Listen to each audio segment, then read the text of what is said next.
We are Justin and Judia, and this is the Critter Quest. So you are probably wondering what this series is all about. Long ago we came up with this massive list, or bucket list if you will, of marine species that we want to find and photograph in the wild in our lifetime. For years now we've been crossing them off the list one by one, and now we want to document this journey and bring you guys along for the ride. So who are we anyway? We are Justin and Judia Carmack, and for the last 6 years we've been traveling around the world and diving some amazing scuba destinations in pursuit of our bucket list critters. From our travels we discovered one of the best diving destinations in the world, and now we call it home. Welcome to Dauin in the Philippines. As we all know, Philippines itself is right in the middle of the Coral Triangle, and as such boasts some of the world's most biodiverse marine life. And Dauin is one location in the Philippines where we found we are able to find super rare species on every single dive, no matter what dive site we go to. Of course, there is the famous Apple Island just offshore where we can find massive reefscapes, but what we prefer is diving right here along the Dauin coastline on what most would call muck diving sites. At these dive sites, we run into amazing species that we have never seen before, or sometimes never even knew existed in the first place. For us, Dauin is the best diving in the world. So about a year ago, we started our own dive center so other people can enjoy new discoveries with us. We knew that Dauin would give us our best chance of crossing some of the more elusive and rare species from our list, so we made it our home base. Welcome to the Critter Republic Dive Center.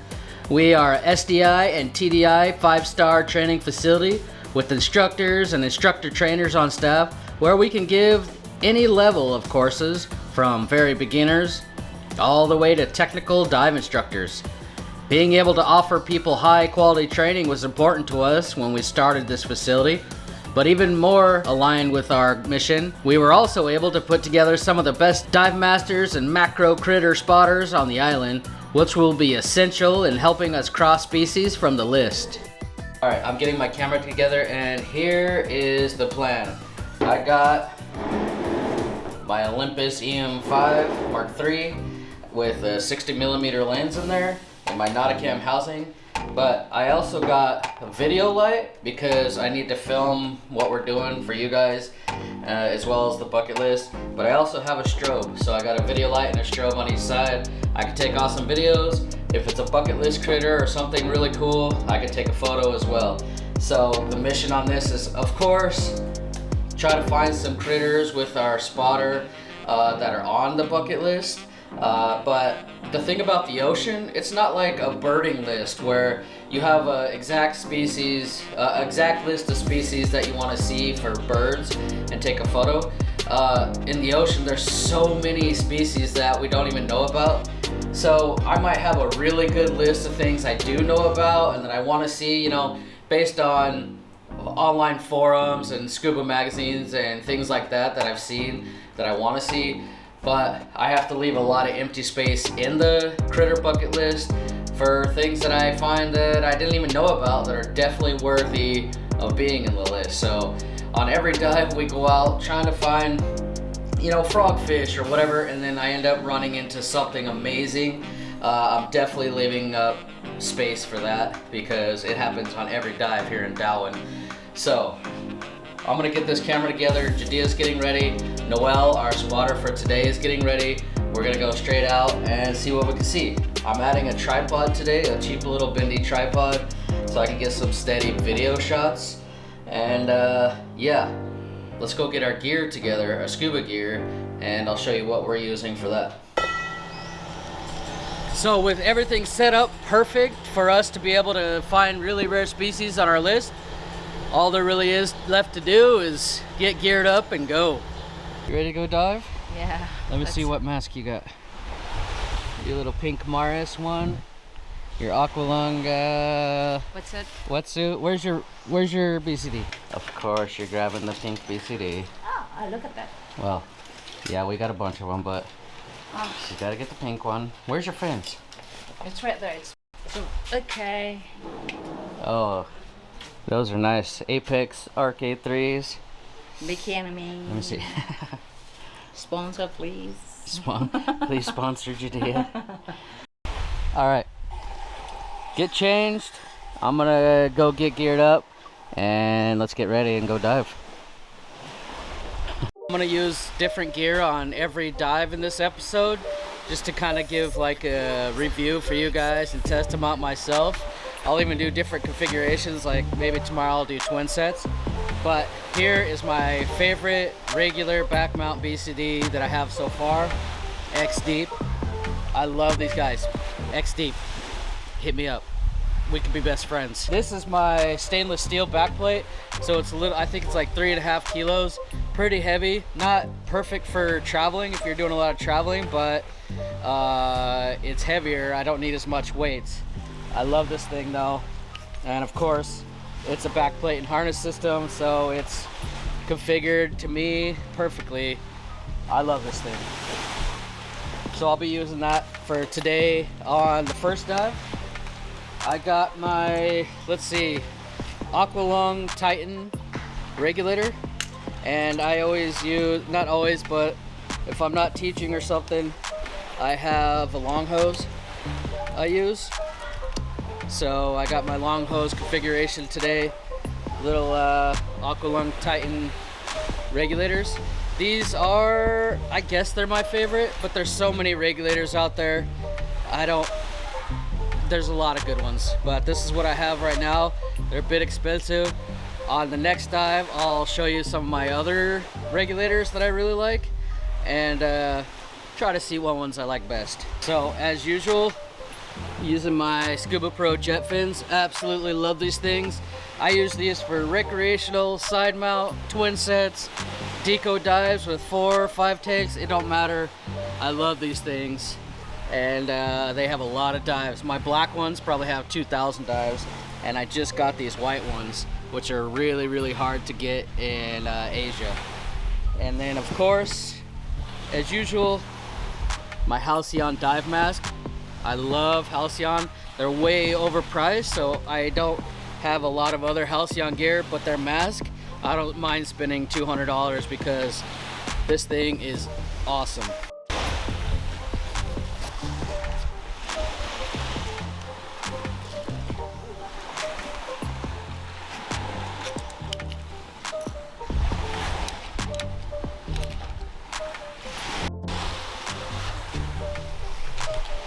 So I'm ready to go. I'm gonna let Judia and our dive master get changed and geared up.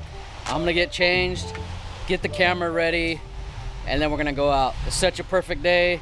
I don't know what we're gonna find. Of course, we're after the frogfish because there's been a lot of them out here, but it doesn't matter. We always see something cool here, and there might just be something from our bucket list.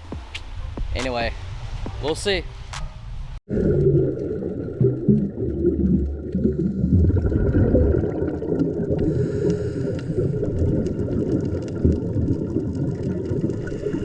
Out to greet us on this dive are these cute little garden eels. And it looks like there's not a lot of critters out here, but if you look in all this little grass, there is something. Like this guy, for example. This is what we call a leaf sheep. It's a type of nudibranch or sea slug, and they are tiny. They live on the side of these little leaves or algae. You can see why they're called leaf sheep, but how small are these guys? Well, when I measure this one, he's about 5 millimeters long. It's about the size of your pinky fingernail. So as you can imagine, these guys are hard to film and maybe even harder to find. I got this guy on another leaf, and there's some kind of copepod or something trying to photobomb him. You could just imagine how tiny this copepod is, considering how small the nudibranch itself is. I didn't even know he was there until I looked at the footage later. But it's just an example of fascinating little creatures you find under the water. Here's another leaf sheep species, this time even smaller. If you look closely enough, you can see Sean the sheep here grazing on the grass.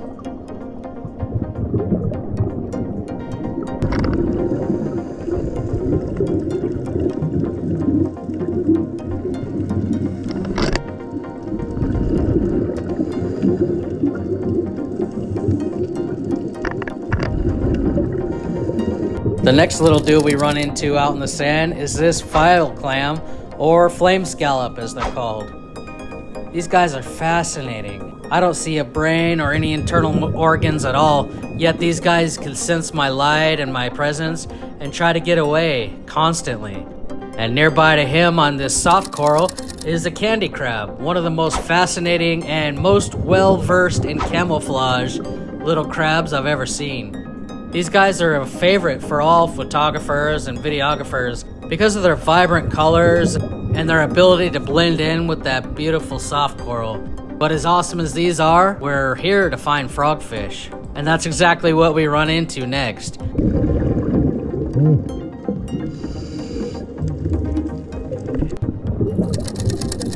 This little dude happens to be a clown frogfish, and he's hiding from me behind this tube worm, which turned out to be just as fascinating as the frog itself. As I sat there filming the frogfish, the tube worm started coming out of its tube, and I got a little bit distracted with that. In fact, let's watch it again as it comes out slowly this time. These tube worms, also known as fan worms or feathered fan worms or feathered tube worms, are a fascinating marine invertebrate characterized by their feathery, fan-like appendages used for feeding and respiration. But back to the frogfish. This guy is not too small. He's about average size for a frogfish around here, and although it's our first one of the day, it is by far not going to be our last. We found this guy, which is a giant frogfish. This guy, and you can see when I compare him to my golf ball how tiny he is. And this guy, a warty frogfish, which is another about average size that we found. Then we ran into the crown jewel of all frogfish around here, the one I've been looking for, and the one on my bucket list, the hairy frogfish.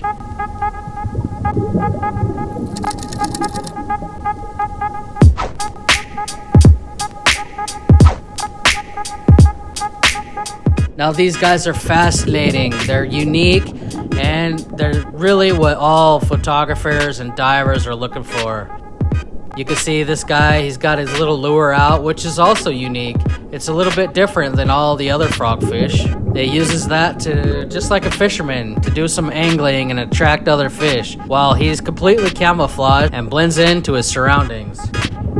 As he's walking and I'm following him, he runs into this frogfish.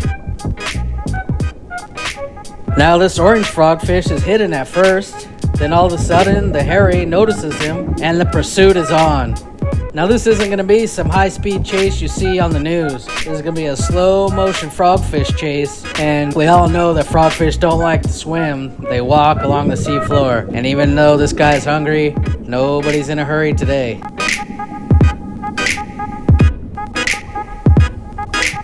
So as they go round and round this little piece of coral, just going in circles, the orange one trying to escape or at least keep a little bit distance away, I just keep filming thinking maybe something will happen. But it's a good hour of following him around before anything does.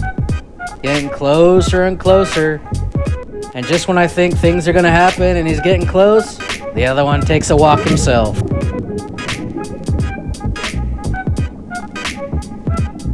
Nobody's in a hurry. It baffles me. That hairy can just jump up and start swimming over there and be there in about 1 second. But he don't. He just walks along and follows this guy as he walks along. He must not be too starving.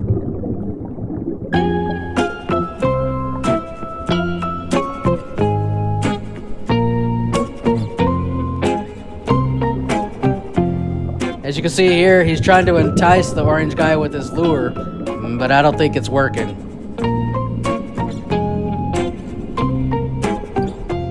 He's definitely getting frustrated, yawning and roaring, and that's a face of frustration if you ask me. But he's persistent. He's getting closer and closer, and I guess I'm persistent because I'm just sitting there for about an hour wondering if anything's ever going to happen.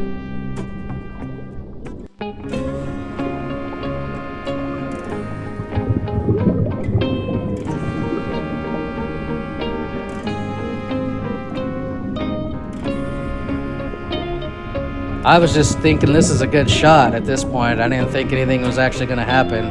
I was just happy to get him in one frame. But then all of a sudden, I noticed they were closer than ever. The orange guy wasn't running anymore, and he bit him. Oh my god, the little guy is too big. And after finally getting a chance, the little guy is too big. What was he thinking? After all that work, he took his chance and failed. I can't believe that just happened. But now they're walking away in pursuit of some other stuff to eat. Talk about biting off more than you could chew. Oh my god. Yeah. Hairy frogs. Is that me? We saw a lot of frogfish, but then I got distracted with that one hairy frog pretty much the whole dive, so that was awesome. It's so nice right out front. You could just walk out and see all this cool stuff. We saw a lot more, way more than we could put on one video or even film, but the best. Let's go somewhere else. So on that dive, I think I got some really good photos. Of course, with the hairy frogfish, I did get like a little action shot or two, but I was mostly concentrated on the video because I was really hoping something would happen and I just wanted to film it if it did. But that being said, I got a little bit okay shot with him, and then a few other cool shots that I'll put here on the screen. But overall, I'm really happy, especially with the videos. So even if there's nothing really high on our bucket list, that was an amazing dive and a great first one for this first episode. Morning. It's the next day and we're gonna go out and do another dive. I'm just getting my camera ready. And Judia's getting dressed, then I gotta go get dressed, and Noel's loading the truck, so let's get out there. So, since this is a busy dive shop or active dive shop, one of our guests from Spain is coming with us today, and we're loading up here on the truck, and we're driving down to a dive site called Bonnet's Corner.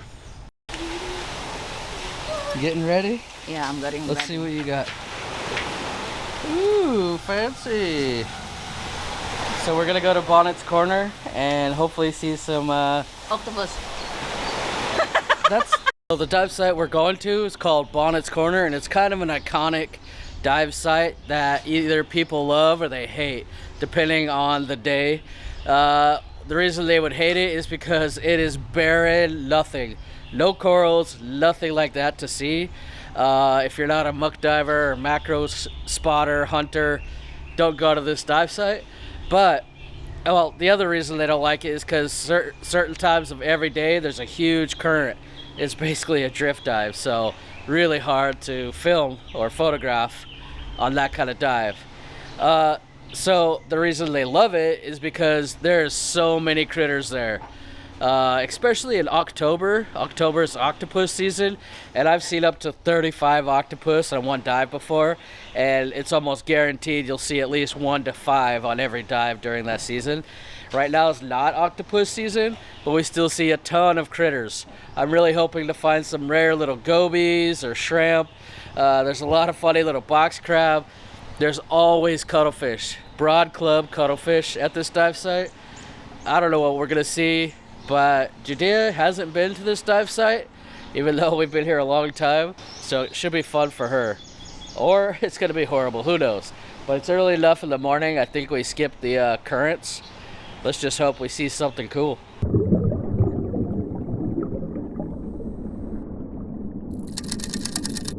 Marine flatworms are related to nudibranchs and sea slugs, but are unique and as diverse as their relatives when it comes to color patterns and different species.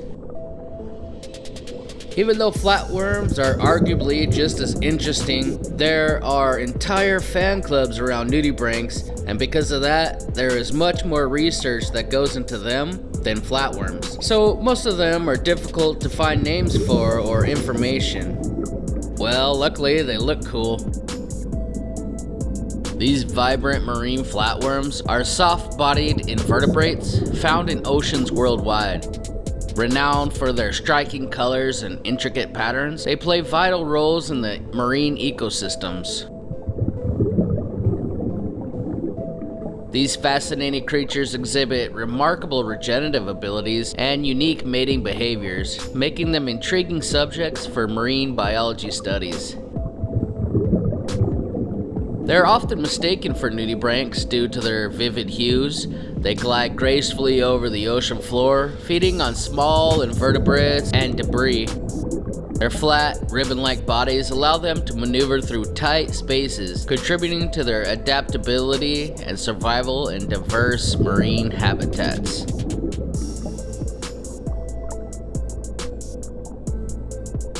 I think I saw hundreds of these scorpionfish on this dive site.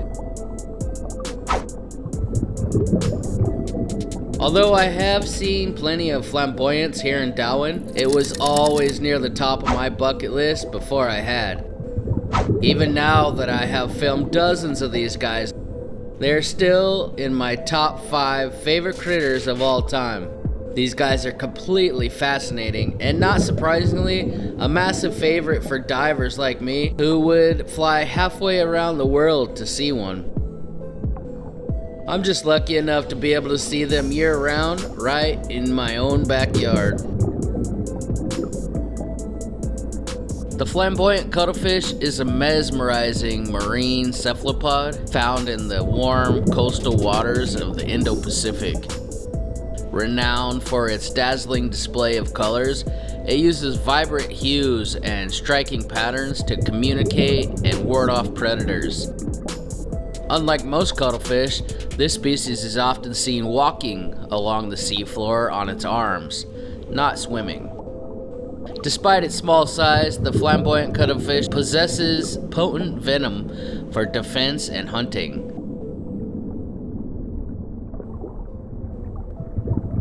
The flamboyant cuttlefish possesses an extraordinary ability to change color rapidly, thanks to specialized skin cells called chromatophores, leucophores, and iridophores. These cells allow the cuttlefish to produce a dazzling array of colors and patterns, which it uses for communication, camouflage, and defense. By expanding or contracting these cells, the flamboyant cuttlefish can blend seamlessly into its surroundings or display vivid warning signals to deter predators. This remarkable color change ability not only aids in its survival, but also makes it a fascinating subject for scientific study and a mesmerizing sight for underwater photographers.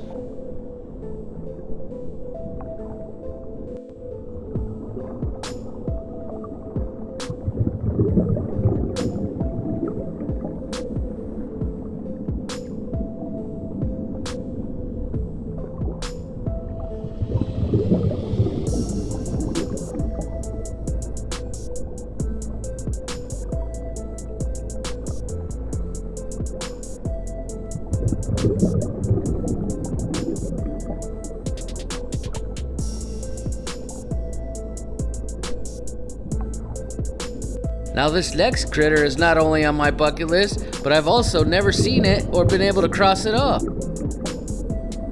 These guys live on top of big sea urchins. Even though I have searched many hundreds of sea urchins over the years, this is my first time I've been able to find one. It's exciting to cross this crab off the list, as he's eluded me for so long. Although they are not exactly easy to film, as that sea urchin is crawling around pretty fast along the seafloor.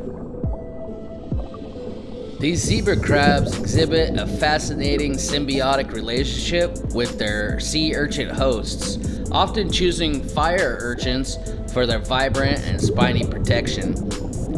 The zebra crab's striking black and white striped patterns provide effective camouflage among the urchin's spine, shielding it from predators. Despite their small size, usually less than an inch long, zebra crabs play a crucial role in the marine ecosystem by maintaining the health of their sea urchin hosts. They feed on the detritus and organic matter found on the urchins, ensuring a clean environment, while the urchin provides a safe home. This mutualistic relationship highlights the intricate interdependencies that exist within the coral reef communities. This is one bucket list critter that I've been searching for a long time and just never been lucky enough to find one. I've had friends tell me they've seen them here and there over the years. Even when I go to those same sites, I was never able to see it. So today is my lucky day. Another bucket list species. I'll admit that of the thousands of goby species in the world, there's only a handful of them on my bucket list, but this tiny golden is one of them. These golden gobies measure out to around 1 inch long and remind me of that shy, reclusive couple down the street who keep to themselves. Many gobies live in busy areas near other species, but these ones are usually found in pairs, off in some barren, lonely area on their own.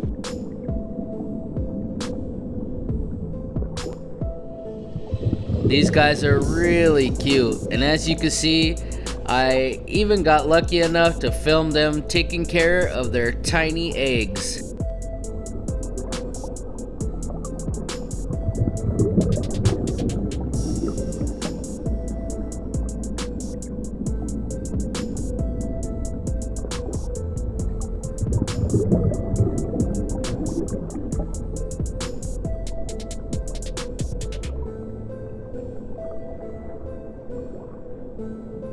These box pufferfish are not on the critter bucket list, but do you really think I'm gonna pass up filming these little cuties? I especially like how they tuck in and hide their little tail so that no one can bite it off.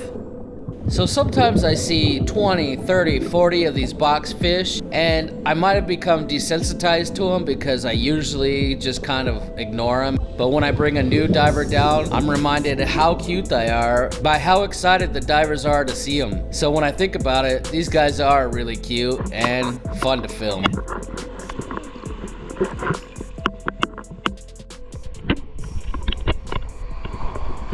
That was so funny. I wish I got it on camera.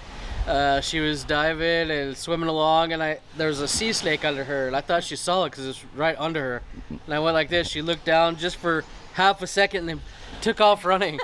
It was so funny how scared she was. I thought she was running to go grab my camera and film it, but she was running to hide.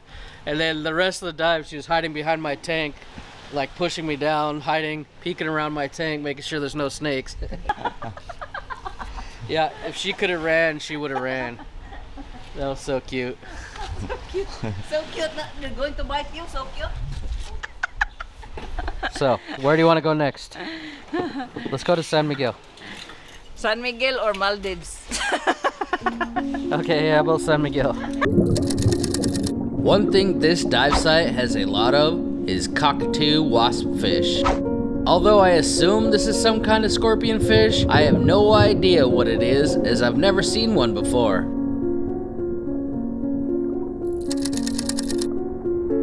Ornate ghost pipefish are a pretty common sighting here, but always fun to see.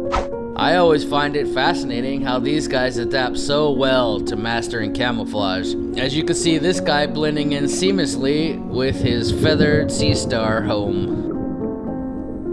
Don't ask me why this dude is upside down. I don't have all the answers. There are a lot of types of ghost pipefish around here, and it's obvious that ornates go the extra mile to stay hidden. So when it comes to adaptation, these ornates are actually born transparent and then drift as plankton until they find their host. Then their color changes to match. This whole family are matching each other as well as the sponges around them. This is not an ornate, but in a way, these rough snout ghost pipefish seem to have just as impressive abilities, very closely mimicking seagrass. Robust ghosts look similar to a rough snout and have their skills as well. I guess all ghosts have the same skills, but are just found in different habitats. Each and every one I find is a different coloration, as you can see with this brown couple who live out in the open sands.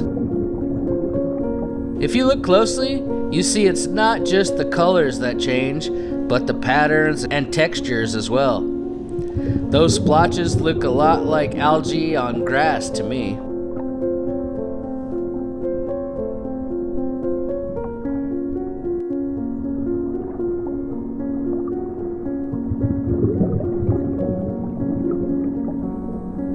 I'm not sure what this guy is mimicking, but his girlfriend looks like grass. Whatever it is, none of them look like a fish to me.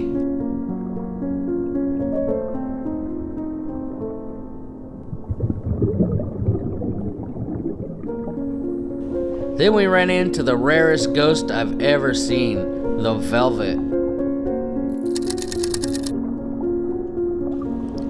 I wasn't able to get good footage of this guy, but I was very happy as this is only the second time I've ever seen this bucket lister.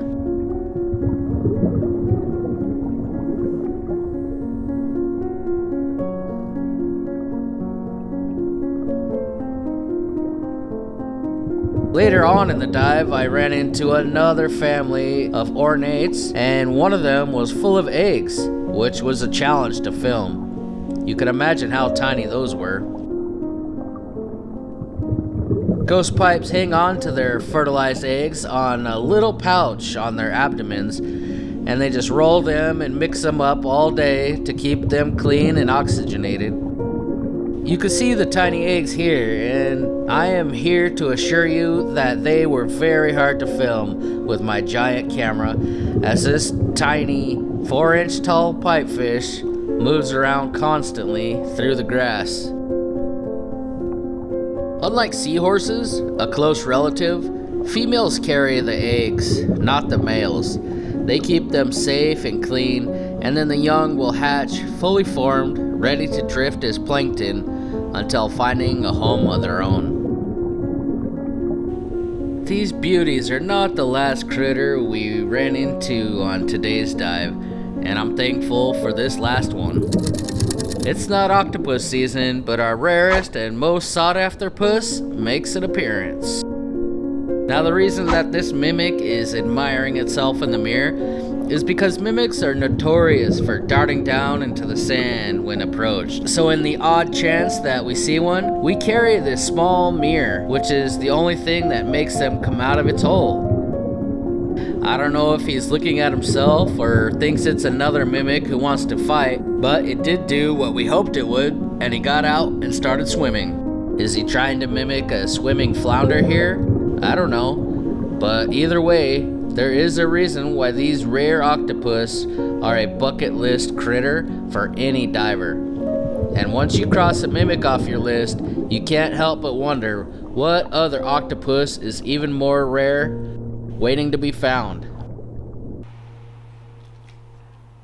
Yeah, I'm definitely not a pro, but this bucket list series is not really about getting like National Geographic level shots. It's just about me being able to film or photograph bucket list species sometime in my life. And I think I got some really good photos for me, but I'm definitely gonna need some practice. There's a photo competition this month. I'm definitely gonna need some practice, but so far, really happy. Noel is an amazing spotter. I don't know how he finds those little tiny critters out in the middle of the freaking ocean. All I know is we're getting some awesome stuff, some good photos, and it's awesome. I think we need to go do another dive. So on the last two dives, I've used my regular back mount XD single tank gear, and I promised I was gonna try out some different gear in this episode. So I'm gonna go with my Twintank setup, and I got a brand new BCD sent to me by Akuana. This is a really high quality. I have some other stuff, you know, single tank, side mount, whatever from Akuana. They're really popular here in Asia. So I got my dual bladder. They sent me a carbon fiber backplate. I already configured the harness to me, but really nice backplate, really nice pad. I don't normally use pads because it makes you a little bit more buoyant, but that's okay. And then of course, they sent me all the twin set regulators that I need. These are kind of cool. I actually saw them at the dive show this year when I went in Manila, and these first stages, or these second stages, these caps come off, and you can change these colors to anything. So I got some pink and white coming for Judia for her regular, not twin sets, but her regular regulators, and it's pretty high quality. So I'm not gonna bore you with putting all this together. I got a whole different channel for that, but might as well try out some twin sets, even though Judia and our spotter is only gonna have a single tank. I don't need to go 2 or 3 hours, but it's always nice to play around with some new gear. All right, I got my Akuana twin set up, all configured and ready to go. The regulators are on, the backplate's on. Like I said, we have another channel if you guys want to watch how we set together gear, and it's a lot more technical channel, but I'll put everything down in the links below. All I have to do now is get my camera ready, we'll go get changed, and we'll go do a dive. This is a really nice dive site. I think we're gonna get some cool footage, hopefully something from the bucket list, I don't know. Either way, it's guaranteed we're gonna see something cool. So Judia, let's get going.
When I first arrived in Dauin, the harlequin shrimp was high on my list, and even though I was eventually able to find them and cross it off the list, they're still a big favorite for me.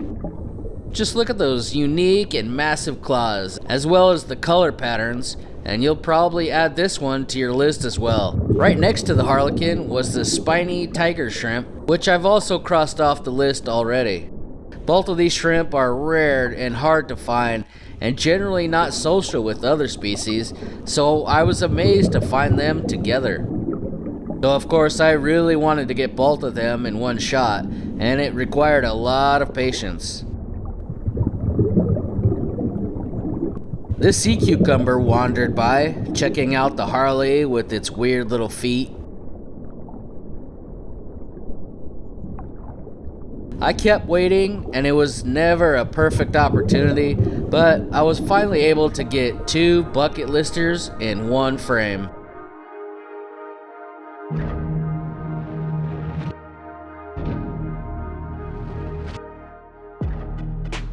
There's a reason that, after 2,500 plus dives, I still fill out my dive log, just like I did on my very first dive. As someone who is forever curious about the ocean and marine biology and the unknown, having as many records about what I saw and where might help me one day understand some of those mysteries. For example, why do I see so many cephalopods in Dauin in October? Why am I seeing more hairy frogfish this year than previous years? Why will species of nudibranch be all over one dive site, but there won't be a single one at any of the other dive sites close by?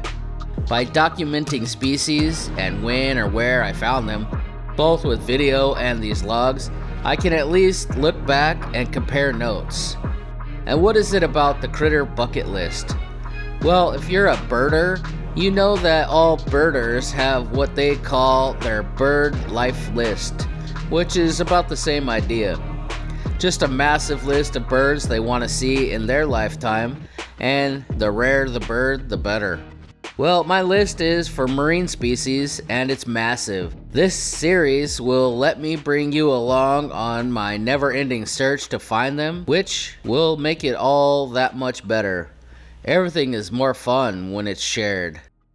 A lot of the diving and searching will be done right here out of our dive shop in Dauin, just for the simple fact that Dauin has such biodiverse dive sites, and we have the perfect setup to search as much as possible. However, we will be doing a lot of travel coming up to find other species not found here, so look forward to that.